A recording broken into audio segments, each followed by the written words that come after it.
pop in with another one to keep the train of thought going. And so with that last video, I was somewhat humorously giving the example of how brutal would that be to see children helping a bird to fly that had been hurt. On the one hand, children can be kinder than kind, but on the other hand, they can actually be a little bit more devious than devious.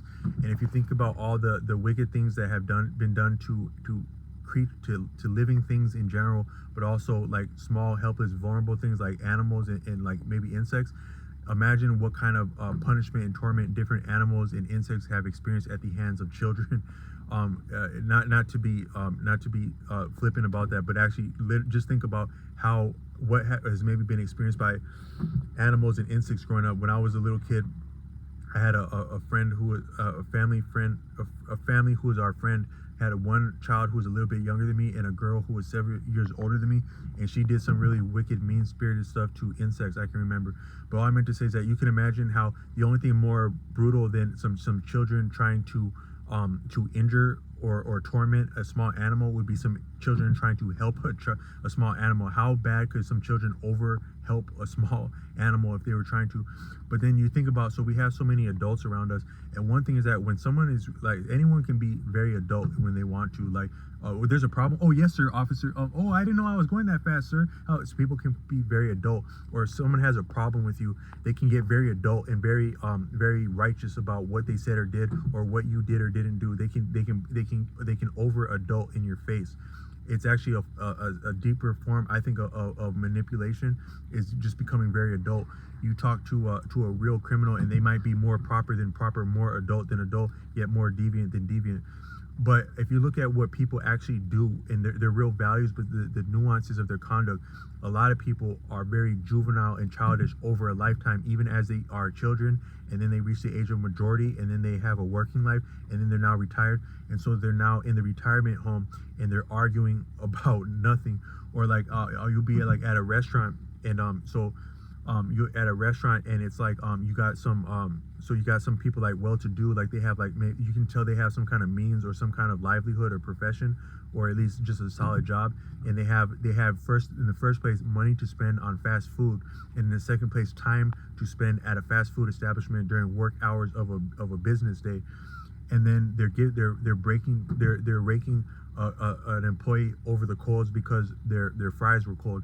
Now I think that just because someone has fallen on hard times doesn't mean that they must be subjected to something as nasty as cold fries, because really cold fries, as in reheated fries, that's truly nasty.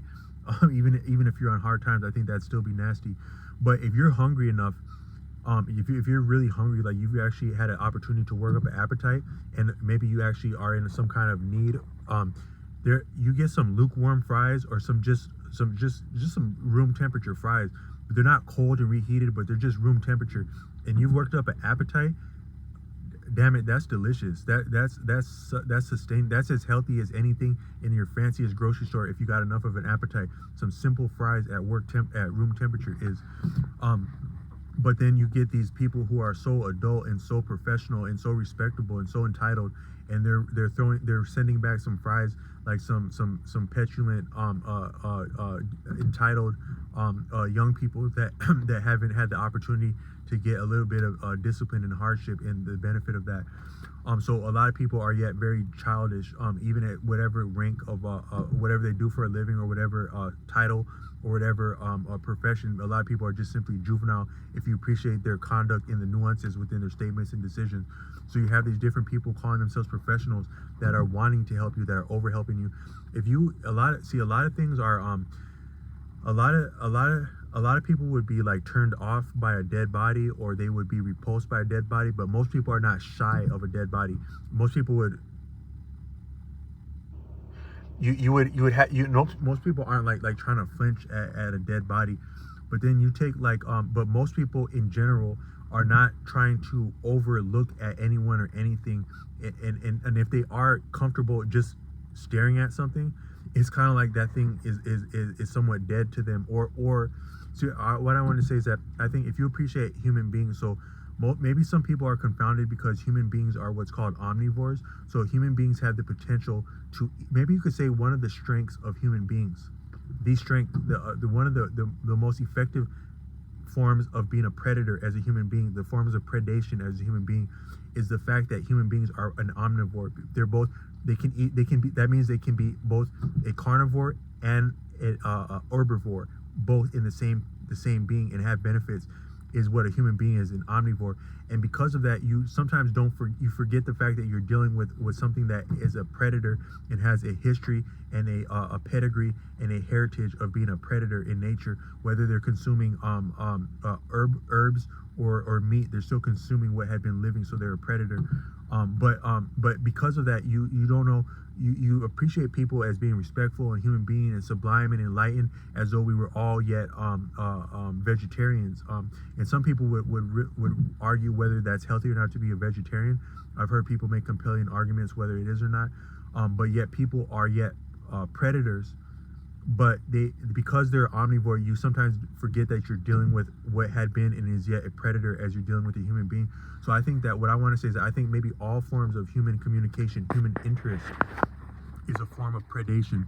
So you're going through an environment, and most things are not going to take to take an interest in something in nature. If something is taking an interest in you, that means you must be a source, because nature is, maybe they say the first rule of nature is preservation, self-preservation. But I think what's actually the first rule of nature is actually self-interest, because self-interest can supersede self-preservation when you do something in the best interest of your offspring. I'm actually getting too far ahead of myself, because preserving your offspring is self-interest because your offspring is at you, but it's also self-preservation because you're preserving yourself and your offspring.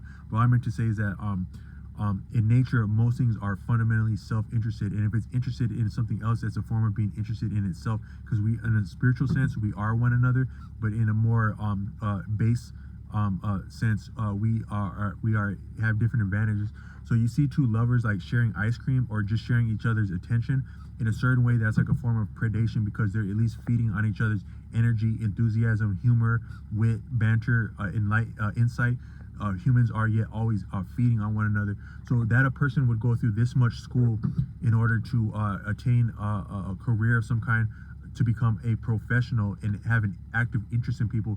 So I'm going through this environment. Nothing here gives a damn about me. Nothing here wants to help me. Nothing here wants to enjoy me.